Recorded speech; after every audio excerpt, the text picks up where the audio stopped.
지금 이 순간 전 세계 어딘가에서 한 여성이 히잡을 벗어 공중에 던지고 있습니다. 그녀의 손이 떨립니다.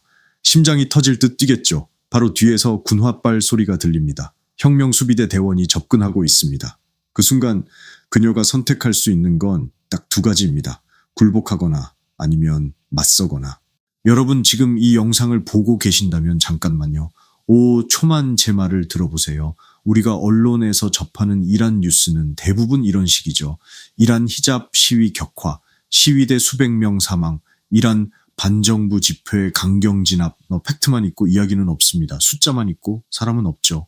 근데 이 뒤에 숨겨진 진짜 이야기를 아십니까? 22살짜리 한 여성의 죽음이 어떻게 수십 년 묵은 분노의 뇌관을 건드렸는지, 혁명수비대라는 조직이 도대체 어떤 괴물인지, 그리고 2025년과 2026년 지금 이 시간에도 이란 여성들이 목숨을 걸고 거리에 나서는 이유가 무엇인지, 오늘 뉴스 행가는 히잡 뒤에 숨겨진 거대한 분노와 혁명수비대를 향한 여성들의 외침을 파헤칩니다.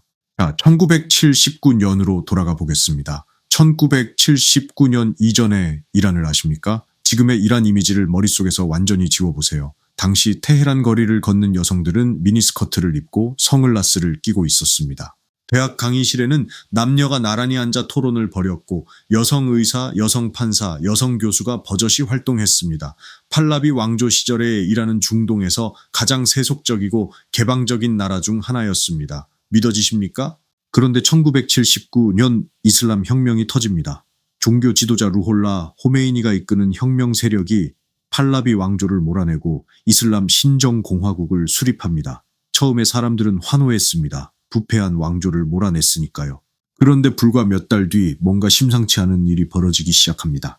혁명이 완수된 바로 그해 1979년 3월 8일 세계 여성의 날이었습니다. 그날 테헤란 거리에는 뭔가를 외치는 여성들의 행렬이 이어졌습니다. 그들이 외친 구호는 단 하나였습니다. 우리는 혁명을 했지 뒤로 돌아가려고 한 게 아니다. 신정부가 여성에게 히잡 착용을 의무화하겠다고 선언했기 때문입니다.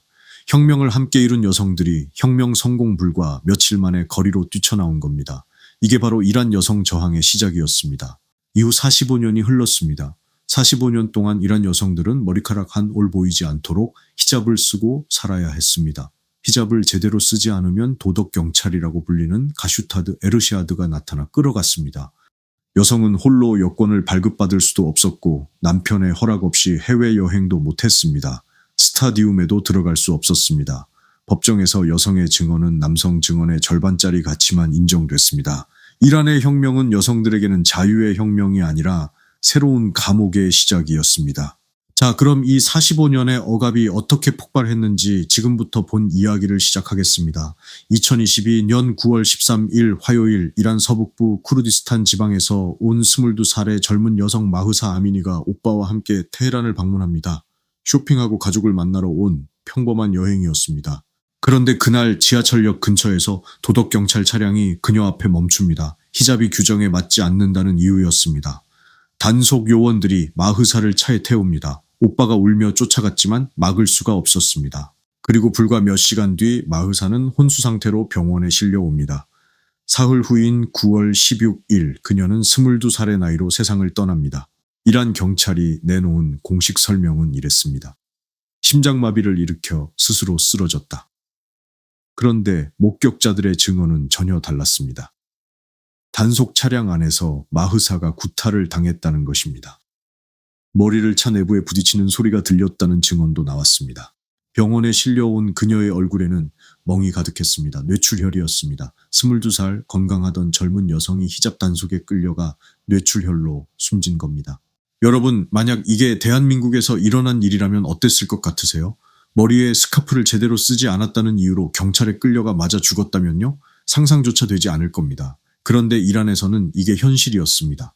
마흐사의 소식이 퍼지자 이란 전역이 들불처럼 타오릅니다. 분노한 시민들이 거리로 쏟아져 나왔습니다. 그런데 이번 시위는 이전의 시위와 뭔가 달랐습니다.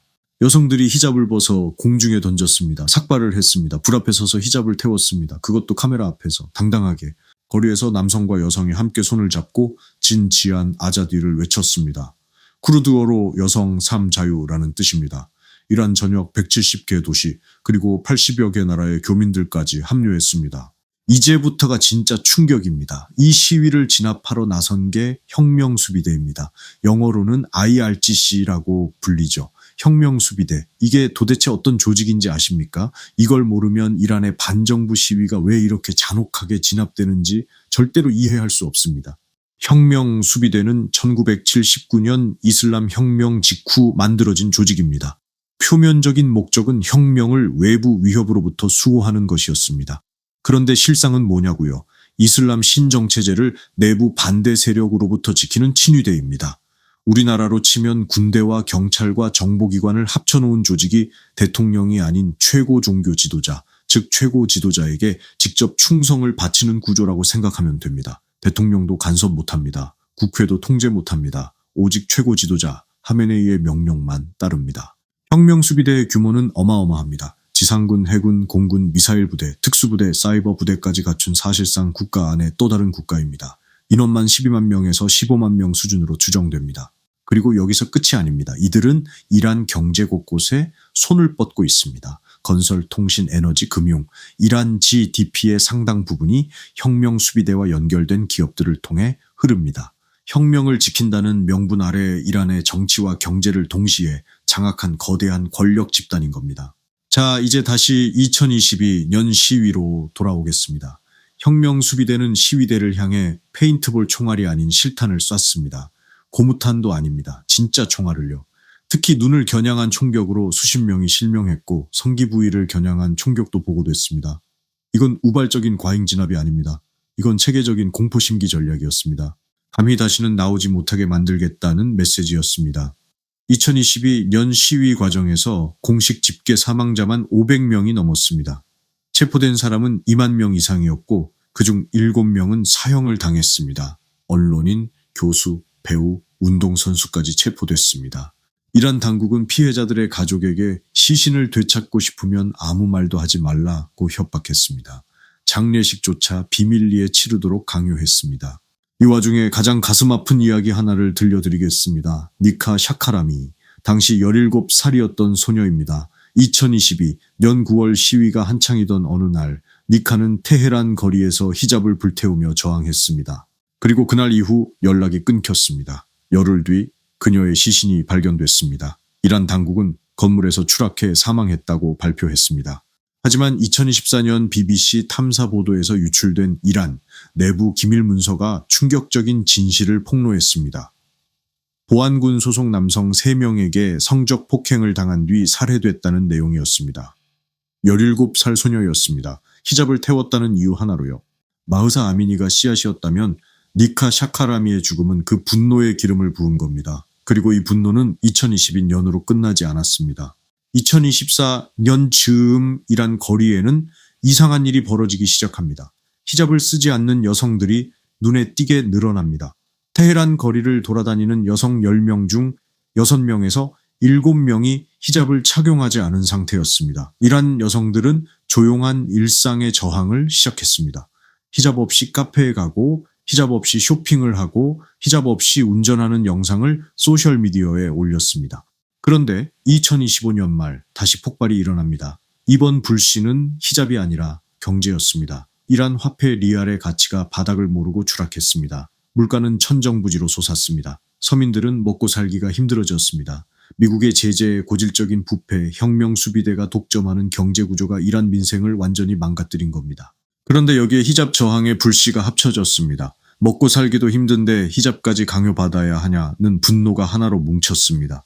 2025년 말부터 테헤란을 시작으로 전국 160개 이상의 도시에서 반정부 시위가 터졌습니다. 그리고 이번에도 혁명수비대가 나섰습니다.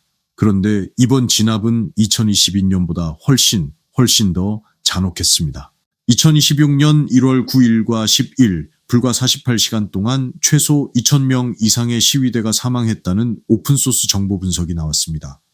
2026년 1월 말 기준으로 각종 국제인권단체들이 집계한 사망자는 최소 5,000명에서 최대 수만 명에 이른다는 추정치까지 나옵니다. 이란 내 인터넷을 차단해버렸기 때문에 정확한 숫자조차 파악이 안 됩니다. 정보 차단 자체가 무기가 된 겁니다. 세계에서 가장 현대적인 무기로 무장한 혁명 수비대가 맨손의 시민들을 향해 실탄을 쐈습니다. 저격수를 옥상에 배치했습니다. 시위대가 있는 골목을 향해 자동화기를 쐈습니다. 그것도 이란 내 한국인 거주자들의 표현대로 지금 이란은 5.18입니다라는 증언이 나올 정도였습니다. 2026년 3월 시위가 잠시 소강 상태가 되자 이란 혁명수비대는 공개 성명을 발표합니다. 내용은 이랬습니다. 만약 시위가 다시 일어난다면 1월보다 훨씬 더 강력하게 대응하겠다. 협박입니다. 노골적인 협박입니다. 도대체 1월보다 더 강하게 대응하면 뭘 하겠다는 건지 생각만 해도 소름이 돋습니다. 근데 여기서 정말 중요한 질문을 해야 합니다. 그래서 이란 여성들은 포기했냐고요? 아니면 계속 싸우고 있냐고요? 2025년 가을 영국 가디언지는 이란 여성들과 인터뷰를 진행했습니다. 이름을 밝힐 수 없는 한 여성은 이렇게 말했습니다. 그들은 우리를 다시 히잡으로 집어넣으려 한다. 하지만 우리는 이미 달라졌다. 내 딸은 히잡을 모르는 세대다. 시계를 되돌릴 수는 없다. 또 다른 여성은 이렇게 말했습니다. 우리가 거리에서 지면 집 안에서 싸운다. 집 안에서 지면 마음속에서 싸운다. 그 싸움은 절대 끝나지 않는다. 이란 프랑스 통신 RFI의 2025년 12월 보도에서 한 이란 여성은 이렇게 말했습니다. 우리는 매일 전쟁을 하고 있다. 집 밖을 나설 때마다 히잡을 쓸 것인지 말 것인지 결정해야 한다. 그 결정 하나가 매일의 전투다. 이게 행간입니다. 뉴스에서는 사망자 숫자와 시위 규모만 보도하지만 그 뒤에는 매일매일 히잡 하나를 두고 목숨을 건 선택을 해야 하는 수백만 명의 여성들이 있다는 것입니다. 잠깐 우리가 놓친 게 있습니다. 왜 혁명수비대는 이렇게까지 잔혹하게 진압하는 걸까요? 히잡 하나가 뭐가 그리 무섭길래요? 이건 단순히 종교적 신념의 문제가 아닙니다. 이건 권력의 문제입니다. 여성이 히잡을 벗는다는 건 단순히 옷을 바꾼다는 게 아닙니다. 나는 당신들의 규칙을 거부한다는 선언입니다. 그리고 그 선언이 거리에서, 카페에서, SNS에서 공개적으로 이루어지기 시작하면 그건 체제 자체에 대한 도전이 됩니다. 히잡 하나가 무너지면 체제 전체가 흔들릴 수 있다는 걸 그들 스스로 알고 있는 겁니다. 이건 비유하자면 독재 시스템이라는 건물의 주춧돌 하나가 히잡이라는 돌멩이로 쌓여 있는 겁니다. 그 돌멩이 하나를 빼내려는 시도를 건물 전체가 총을 들고 막고 있는 거예요. 그리고 혁명수비대에는 또 다른 이유가 있습니다. 앞서 말씀드렸듯이 혁명수비대는 이란 경제의 거대한 주주입니다. 이란이 민주화된다면 어떻게 될까요? 투명한 경제 감사가 이루어지면 어떻게 될까요? 혁명수비대가 45년 동안 빨아먹은 이란 경제의 구조가 낱낱이 드러납니다. 그건 체제 붕괴를 넘어 개인들의 파멸입니다. 그러니 그들에게 시위 진압은 생존의 문제입니다. 가장 잔인한 방식으로 진압할 수밖에 없는 구조인 겁니다. 자, 이제 오늘의 마무리를 향해 가겠습니다. 2022년부터 지금 2026년까지 이란 여성들의 저항은 멈추지 않았습니다. 거리에서 막히면 SNS로, SNS가 차단되면 VPN을 통해 몸으로 막히면 마음으로. 그리고 가장 놀라운 건 이 저항이 더 이상 여성만의 싸움이 아니라는 겁니다. 이란의 젊은 남성들도 함께 거리로 나섰습니다. 진, 지안, 아자디, 여성, 삶, 자유. 이 세 단어가 이제는 이란 전체의 외침이 되었습니다. 마흐사 아민이라는 이름을 잊지 마세요. 니카 샤카람이라는 이름도요. 그들은 히잡을 착용하지 않았다는 이유 하나로 목숨을 잃었습니다. 그리고 그 죽음이 45년 동안 억눌렸던 수백만 명의 분노를 끌어냈습니다. 1979년 혁명의 날, 여성들은 함께 혁명을 이루었습니다. 그런데 혁명이 완성되자마자 그 여성들에게 히잡이 씌워졌습니다. 이란의 여성들은 지금 그 45년 전의 배신을 되돌려받으러 거리로 나오고 있는 겁니다. 혁명수비대는 총을 들었습니다. 그런데 이상하게도 총소리가 클수록 여성들의 외침은 더 커집니다. 히잡을 뺏을수록 더 많은 히잡이 하늘로 날아오릅니다. 억압이 강해질수록 저항의 불씨는 꺼지지 않고 있습니다. 역사를 보면 총칼로 사람들의 마음을 오래 막아둔 나라는 없었습니다. 동유럽 공산주의 체제도 무너졌고 독재 정권들도 끝내 역사의 뒤편으로 사라졌습니다. 이란의 혁명수비대도 알고 있을 겁니다. 그래서 더 무섭고 더 잔인하게 구는 겁니다. 무너지기 직전의 벽이 가장 큰 소리를 냅니다. 히잡 뒤에 숨겨진 건 천조각이 아닙니다. 45년의 분노이고 수백만 명의 눈물이며 한 번도 멈추지 않은 외침입니다. 그리고 그 외침은 오늘도 이란 어딘가의 거리에서 울려 퍼지고 있습니다. 오늘 뉴스 행간이었습니다. 이 이야기가 마음에 남으셨다면 구독과 알림 설정으로 함께 해주세요. 다음 영상에서는 이란과 함께 중동을 뒤흔드는 또 다른 보이지 않는 전쟁의 이야기를 가져오겠습니다. 뉴스 행간은 언제나 그 행간, 줄과 줄 사이의 진짜 이야기를 찾아갑니다. 다음 영상에서 만나요.